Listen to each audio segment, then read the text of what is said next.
ఆ పిజ్జా కావాలి, ఆ బర్గర్ కావాలి, వాడిచ్చే ఐస్ క్రీమ్ కావాలి అని తిని రోగగ్రస్తులమై భయమై డబ్బులంతా ఈ కంపెనీలకు ఇస్తున్నాం. ఎందుకు మనకు రోగాలు వస్తున్నాయని ఎవ్వరు మీకు విశ్లేషణ చెప్పకపోవడం వల్ల ఈ అనాహుతం జరుగుతుంది. నేను 20 సంవత్సరాల నుంచి అన్ని చోట్ల చెప్పుకుంటూనే వస్తున్నాను. వందల వేల మంది బాగు చేసుకుంటున్నారు. నా దగ్గరికి ఎవరు రావాల్సిన అవసరం లేదు. అన్ని విషయాలు వివరంగా ఆ పుస్తకంలో రాస్తే ఆదరణ వాళ్ళు ప్రింట్ చేసి మీ అందరికీ ఇస్తున్నారు. PDF is free. మీరు ఒక నెంబర్కి ఫోన్ చేయండి. ఆ నెంబర్ ఎవరిది సార్? ఆ నెంబర్ అక్కడ బోర్డు మీద వేస్తారు. ఆ నెంబర్కి మీరు ఫోన్ చేస్తే మీ స్మార్ట్ ఫోన్కి పీడిఎఫ్ కాపీ ఫ్రీగా వస్తుంది. ఇప్పుడు నేను మాట్లాడిన విషయాలు, ఏ కషాయాలు ఎప్పుడు తాగాలి, ఎలా తాగాలి, ఐబిఎస్కి ఏం కషాయము, నరాల దౌర్బల్యానికి ఏం కషాయము, ఫిట్స్కి ఏమి కషాయము, బ్రెయిన్ ట్యూమర్కి ఏమి కషాయము, గర్భకోశం గడ్డలకి ఏమి కషాయము, ఊబకాయానికి ఏమి కషాయము, సన్నగా ఉన్న వాళ్ళు లావు అయ్యేదానికి ఏమిటి, లావుగా ఉన్న వాళ్ళు సన్నగా అయ్యేది ఏమిటి, ఇలాంటివన్నిటినీ వివరంగా ఎప్పుడు ఏ కషాయాలు తాగాలి అని చెప్పి అందులో వివరంగా రాశారు. సో మీరు ఆ పుస్తకం చదివితే చాలు, అన్నీ వివరంగా దొరుకుతాయి. మీరేమీ కంగారు పడాల్సిన అవసరం లేదు. మీకు ఏ రోగం ఉన్నా కానీ అందులో రాసేశారు. We have been doing this for the last 15 years. So మొత్తం దాదాపుగా 60 రకాల సందర్భాలకు, సన్నివేశాలకు కావలసిన కషాయాలు అన్నీ రాసేశారు. ఇంత ఏమీ అవసరం లేదు. మీకు ఏ రోగమన్నా ఉన్ని, ఇట్ డజంట్ మ్యాటర్. మీరు ఈ 5 సిరిధాన్యాల్ని 2 రోజులకు ఒకసారి మార్చి భోజనం చేయండి. అంటే 2 రోజులు అరికలు తినాలి, 2 రోజులు సామెలు తినాలి, 2 రోజులు ఊదులు తినాలి, 2 రోజులు అండుకొర్రలు, 2 రోజులు కొర్రలు, మళ్ళా సైకిల్. అలాగే కషాయాలు. ఈ రోగనిరోధక శక్తి మీకు కావాలంటే ఈ వ్యాక్సిన్లు ఇవి అవి ఏం పనిచేయవు, ఏమీ పనిచేయవు. మీకు పనిచేసేది ఈ 7 కషాయాలు చెప్తాను, పుస్తకంలో రాశారు. గరిక, తులసి, తిప్పతీగ, బిల్వం, కానుగ, వేప, రావి. ఈ 7 ఆకుల కషాయాల్ని 4 రోజులు, గరిక 4 రోజులు, తిప్పతీగ 4 రోజులు, తులసి 4 రోజులు, బిల్వం 4 రోజులు, కానుగ 4 రోజులు, 4 రోజులు వేప, 4 రోజులు రావి కషాయాలు తాగితే మీకు 2 సంవత్సరాలు డెంగ్యూ రాదు, పంగు రాదు, H5 రాదు, N1 రాదు, పంగు, జింకా, పుంకా, నీఫా, గీఫా, ఈ రోగాలన్నీ మీ దగ్గరికి రానే రావు, గ్యారంటీ. దీనికి ఏమైనా ఖర్చు పెట్టాలా మీరు? కానగాకు దొరుకుతుంది, తిప్పతీగ దొరుకుతుంది, వేపాకు దొరుకుతుంది, రావేకు దొరుకుతుంది, ఇంకా అన్ని చోట్ల నేను చెప్పేటివన్నీ దొరుకుతూనే ఉన్నాయి. మన అదృష్టం. ఒక్క పైసా ఒక్కరూ ఖర్చు పెట్టాల్సిన పని లేదు. ఆకులు తెచ్చుకోండి, బాగా కడగండి. ఏ దానిలతో కడుగుతారు, ఏ నీళ్ళతో కడుగుతారో ఆర్వో వాటర్తో కడక్కండి. రాగి ప్లేట్ ఉంచిన మట్టి కుండలో ఉన్న నీళ్ళతో కడగండి, స్ట్రక్చర్డ్ వాటర్తో కడగండి. అర్థమైందా? ఆ నీళ్ళతో కడిగి ఆ నీళ్ళతోనే కషాయం చేసుకొని, కావాలంటే తాటి బెల్లం, చెరుకు బెల్లం వేసుకోవద్దండి, గ్లూకోజ్ ఎక్కువ ఉంటుంది. తాటి బెల్లంలో ఫ్రక్టోజ్ ఎక్కువ ఉంటుంది, ఏమీ ఇబ్బంది లేదు. పిల్లలకి బెల్లం కొద్దిగా వేసి కషాయం తాపించండి. 9 నెలల పాప నుంచి 108 సంవత్సరాల ముసలి వాళ్ళు కూడాను కషాయాలు తాగొచ్చు, ఏమీ ఇబ్బంది లేదు. అదే ఆడవాళ్ళు అయితే గోంగూర కషాయం రామబాణం. మీకు ఏమీ తోచట్లేదనుకోండి, గోంగూర ఆకు తెచ్చుకొని 4 ఆకులు ఉడకపెట్టుకొని 2 నిమిషాలు కషాయం చేసుకొని తాగండి. టీవీ చూడకండి, టీవీ చూస్తూను తాగొచ్చు. గోంగూర కషాయం అయితే మీకు టీవీ చూడకుండా చేస్తుంది.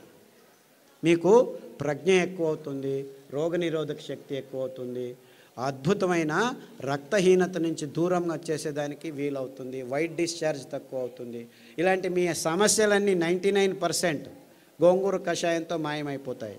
సో వారానికి 2 రోజులు, లేకపోతే 2 వారాలు గోంగూర కషాయం, 2 వారాలు కొత్తిమీర కషాయము, 2 వారాలు రావి ఆకు కషాయం తాగితే చాలు, ఆడవాళ్ళకి ప్రాబ్లమ్స్ అన్నీ మాయమైపోవడం మొదలుపెడతాయి. ఇంత సింపుల్గా ఉంది విషయం.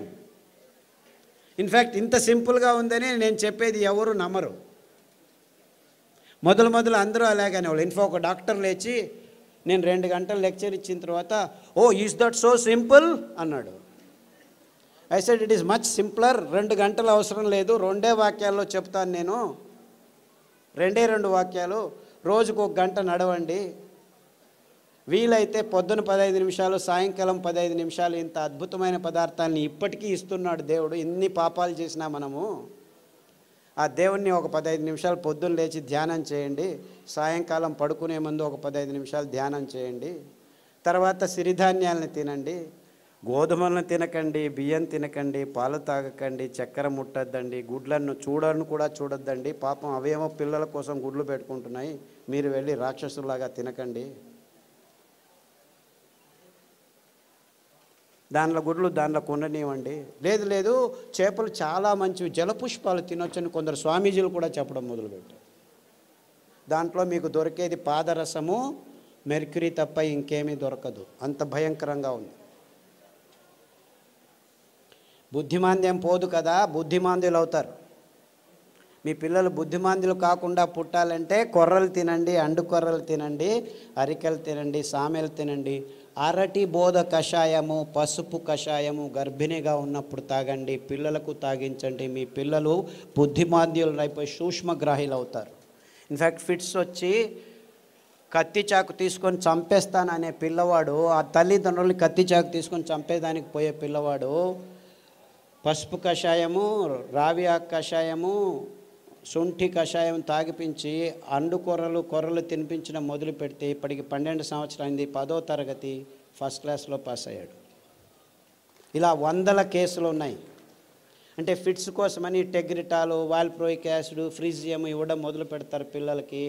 ఆ మందులు తీసుకుంటూ పిల్లలు బుద్ధిమాంద్యులు అయిపోతారు. ఫిట్స్ రావు అని చెప్తారు, అయినా వస్తూనే ఉంటాయన్నమాట. అలాంటి వాళ్ళందరికీ కొర్రలు, అండు కొర్రలు తినిపించి ఈ కషాయాలు తాగిపిస్తే 6 నెలల్లో ట్యాబ్లెట్లు మెల్లిమెల్లిగా ఆపు చేసి ఇప్పుడు హ్యాపీగా ఇంట్లో అందరికీ సహాయం చేసుకుంటూ బాగా నడుస్తూ ఏ ఇబ్బంది లేకుండా మాట్లాడటం తెలియని వాళ్ళు కూడా మాట్లాడడం మొదలుపెట్టారు. అది 15 సంవత్సరాలు 20 సంవత్సరాల తర్వాత. అంతవరకు మాటలు అనేది తెలియని పిల్లలు కూడాను ఇప్పుడు మాటలు నేర్చుకుంటున్నారు. ఇలాంటి అద్భుతమైన విషయాలు ఈ ధాన్యాల్లో, ఈ కషాయాల్లో ఉన్నాయని చెప్పేదానికి నాకు చాలా చాలా సంతోషంగా ఉంది. అర్థమవుతుందా? It's very simple, very simple. ఇంత సరళమైన అద్భుతమైన ఆరోగ్య రహదారిని మేము నిర్మించాం. ఇంకా బాకీ ఉంది ఏమిటి? మీరందరూ అందులో నడవటం మాత్రమే. అంతే. అందరికీ ఆహ్వానం, ఆరోగ్య రహదారిలో నడవండి అని మా విన్నపంతో మీ అందరికీ వందనాలు. సిరిధాన్యాలు తింటే అరగట్లేదు అని దీనికి 2 కారణాలు ఉన్నాయి. మీరు పొద్దున్న సిరిధాన్యం ఇడ్లీలు తింటే రాత్రి వరకు ఆకలి కాదు. మీరు అనుకుంటున్నారు ఈ బియ్యం తిని 2 గంటలకే ఆకలి అవుతుంది కదా, సో అది బాగా అరుగుతుంది అనుకుంటున్నారు. అలా కాదు. ఇది సిరిధాన్యాలు తింటే మీకు ఎంత కావాలో అంత గ్లూకోజ్ అందుతూ ఉండటం వల్ల మీకు ఆకలి కాదు. అంటే అది జీర్ణం కావట్లేదని కాదు మీకు అర్థం.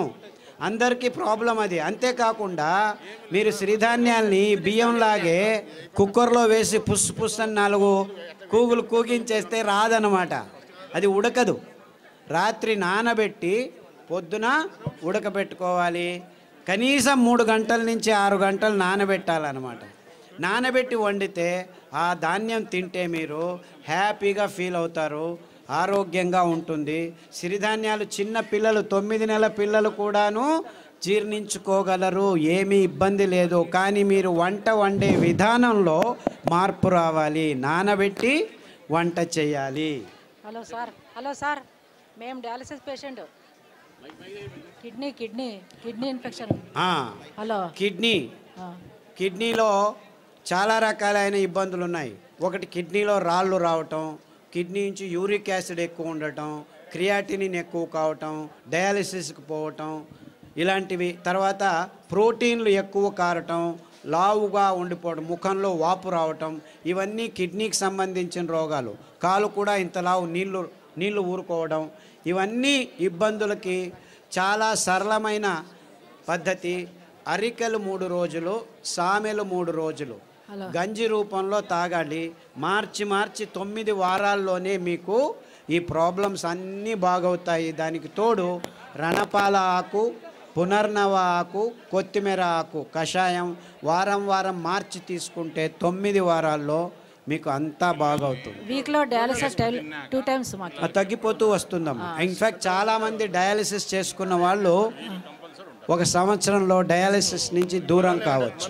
Thank you sir. అండుకొర్రలు, బోధకాలు రోగం ఉన్న వాళ్ళు అండుకొర్రలు ఒక 3-4 సంవత్సరాలు తింటే బోధకాలు మెల్లిగా బాగవుతూ వస్తుంది. దానికి తోడు జామ ఆకు కషాయం, రావి ఆకు కషాయం, సాదాపాకు ఆకు కషాయం తాగాలి. బోధకాలు ఉన్న వాళ్ళకి అండుకొర్రలు 3 రోజులు, మిగిలిన ధాన్యాలు 4 ఒక్కొక్క రోజు తినాలి. సార్ నమస్కారం అండి. సార్ ఇక్కడ సార్ ఇటుపక్క సార్ చెప్పండి సార్. నా భార్యకి 4 సంవత్సరాల నుంచి ఒక వ్యాధి ఉన్నదండి. ఆమె ఉదయం పూట సరిగా పండుకోదండి. రాత్రి పూట పడుకున్న తర్వాత మళ్ళీ తెల్లవారుజామున లేదండి. ఆ రాత్రి తెల్లవారుజామున అట్లా 2 రోజుల వరకు అలాగనే నిద్రపోతుందండి. లేస్తే తల తిరిగి వెంటనే మళ్ళీ కింద పడిపోతుందండి. ఈవెన్ పక్కన ఉన్న బాత్రూమ్ దగ్గర నుంచి మంచం దగ్గర రావడానికి కానీ తన నడిచే శక్తి లేక చిన్నపిల్లలాగా దొగ్గాడుకుంటూ వచ్చి మంచం మీద పడుకుంటుందండి. లేస్తే మళ్ళీ ఫుల్గా యాక్టివ్గా ఉంటుందండి. ఇది ఎందుకనేది అర్థం కాలేదండి. దీనికి వెర్రి నువ్వుల నూనె 2 వారాలు, నువ్వుల నూనె 2 వారాలు, ఉదయం లేచిన వెంటనే పడిగడుపున తాగించాలి.